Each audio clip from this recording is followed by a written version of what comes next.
வணக்கம். வாழ்க வளமுடன். Welcome to W astro time. நான் உங்கள் அன்பு நண்பன் பூசம் பூபதி. இன்னைக்கு வீடியோல வருகிற மே மாசம் 14ஆம் தேதி நடக்கவிருக்கிற குரு பயிற்சி மீன ராசிக்கு எப்படி இருக்கு அப்படிங்கிறதை பார்க்கலாம். இத்தனை நாட்களாக மேசம் முதல் கும்பம் வரை இருக்கக்கூடிய எல்லா ராசிகளுக்குமே நம்ம இந்த குரு பயிற்சி எப்படி இருக்கும்னு பார்த்தோம். அந்த வரிசையில் இன்றைக்கு கடைசியாக மீன ராசிக்கு இந்த குரு பயிற்சி எப்படி இருக்குங்கிறதை பார்க்கலாம். மீன ராசிக்கு இத்தனை நாட்களாக 3ஆம் பாவகத்தில் இருந்த குரு பகவான் இப்போது 4ஆம் பாவகத்துக்கு பயிற்சியாக இருக்கிறாருங்க.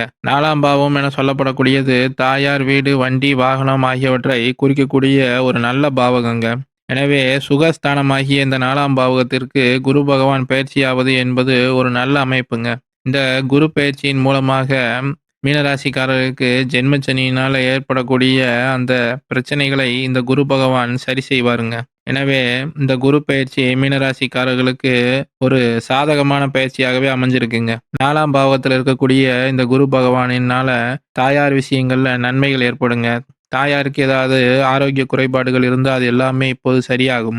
தாயாருடன் ஏதாவது சண்டை அது மாதிரி ஏதேனும் பிரச்சனைகள் இருந்தால் அது எல்லாமே இப்போ சரியாகி தாயார் இடத்துல நல்ல ஒரு அன்பு ஏற்படுங்க.